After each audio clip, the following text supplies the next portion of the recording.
The primary objective of this effort is to establish market-based programs for new development that complement existing city tools and resources, thus enabling the city to address housing needs for low to moderate income households in every neighborhood. The guiding principles for this effort include the following. First, an equitable program that addresses housing need for households in every Denver neighborhood. Secondly, a predictable program that provides clarity and transparency of the process, requirements, and outcomes. And thirdly, a market-based program that responds to varied market conditions and partnership opportunities. This effort will study the opportunity to create and/or expand 3 interrelated tools to establish market-based programs for new development. These include linkage fee, inclusionary housing, and incentive zoning. As each of these tools seek to leverage the private market for the creation of affordable housing, this effort will conduct the necessary financial analysis and outreach to determine, refine, and calibrate the program requirements. The linkage fee is an existing mandatory tool that applies across the entire city to all new development.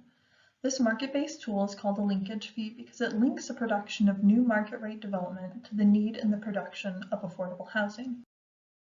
Whether there is new retail, office, housing, or industrial being constructed, the developer will pay a fee. This fee is determined by the use and is charged as a per square foot basis at the time of permitting.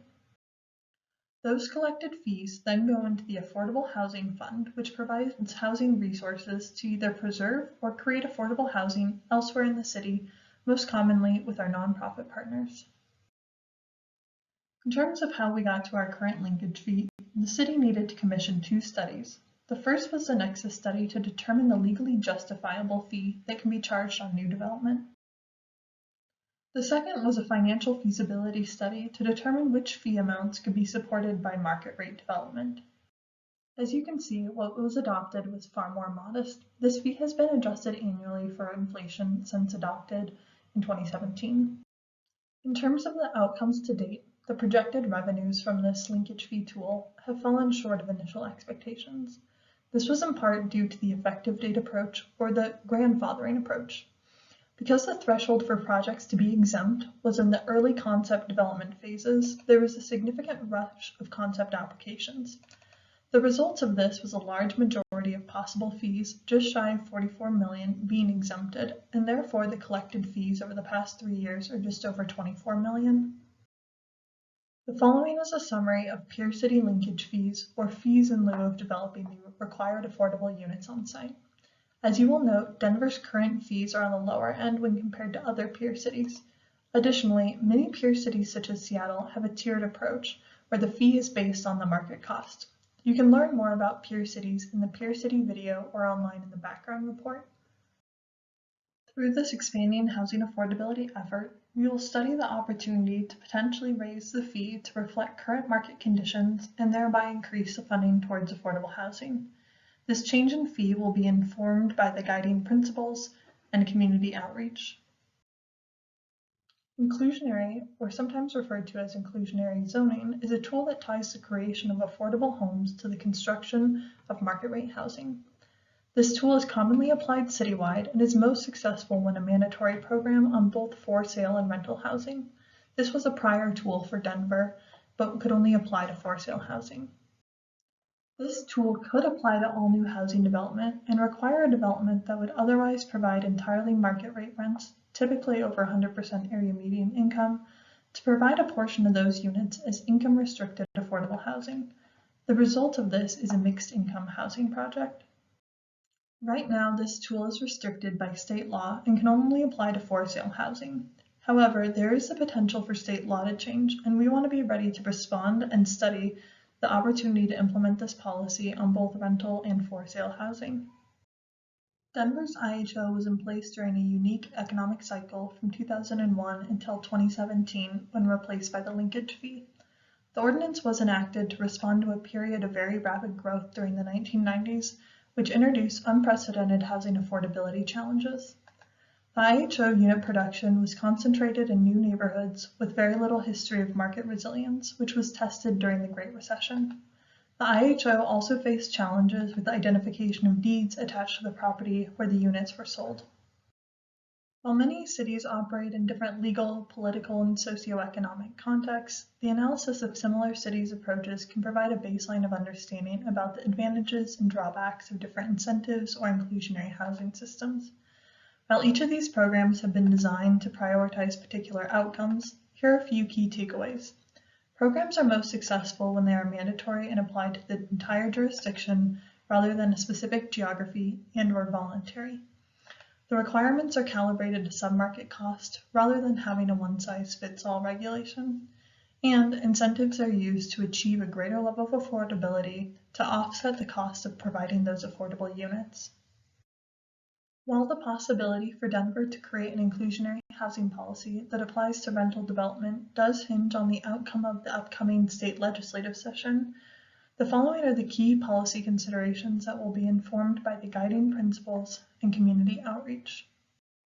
Incentive zoning is an existing tool that applies to the 38th and Blake Station area along with a few other areas of the city. This program is set up to provide incentives to developers such as density and reduced parking in exchange for income-restricted affordable housing. Incentive zoning for additional density is most appropriate and effective when applied along transit-rich areas where people have good access to transit, jobs, open space, and other amenities. Therefore, when new housing is created, a greater portion of units are required as affordable in exchange for that additional density. This results in mixed-income housing development with more market rate and affordable units in areas with good access to jobs, transit, parks, and other amenities. Incentives can also apply to non-residential development, such as office, retail, or industrial development. In exchange for the increased density, the developer will pay an increased fee beyond the standard linkage fee. These funds then go into the local affordable housing fund, which provides funding resources to either preserve or create affordable housing elsewhere in the city. Specifically, the 38th and Blake incentive overlay was adopted in early 2018 and set up a system of base height allowances as well as incentive height. This meant that if a development were at or below their base height, no affordable housing was required and the developer would pay the standard existing linkage fee. However, if the developer opted to go above the base height and leverage the incentive height, a portion of the market rate units would be required as 80% income restricted units. While some peer cities have the opportunity to create mandatory inclusionary programs, other communities like Austin, Texas are in a similar boat as Denver and use incentive as their primary tool to achieve mixed income housing.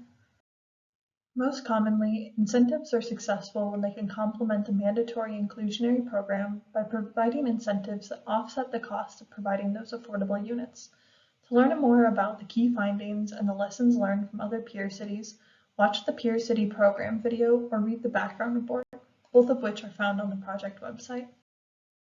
Therefore, incentive zoning tools can either stand alone or can complement mandatory requirements such as a linkage or inclusionary program. The following key policy considerations will be informed by the guiding principles, adopted plan policy recommendations, and community outreach. This project is anticipated to last through the end of the year and will include 4 key phases. Additionally, the work of this project will build upon the research and the feedback received as a part of the Affordable Housing Zoning Incentive previous project.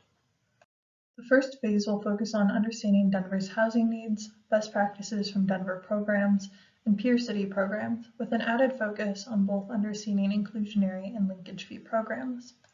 Outreach will focus on building a foundation of housing needs and industry considerations, lessons learned, and best practices. The second phase will build upon the findings in the outreach in phase 1. Working from an equity-based lens, the financial feasibility and market analysis will refine and calibrate policy decisions. Discussions will start with the tools that are applied to all development, which are inclusionary and linkage fee, to determine the baseline expectations of all new development, and then identify additional opportunities for incentives. Outreach will focus on building an understanding of market feasibility and exploring policy alternatives.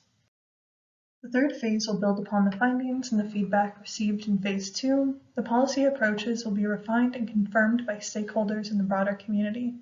Additional refinement will occur prior to drafting zoning code and ordinance changes. Outreach will focus on refining the policy decisions, building an understanding of the proposal, and gaining support from the community and the development industry.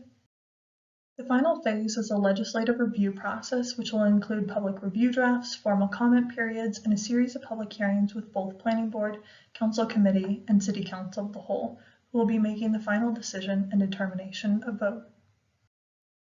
To learn more about this effort, additional videos, resources can be found online. Additionally, we encourage your participation. Please stay tuned for upcoming opportunities at our project webpage. Thank you.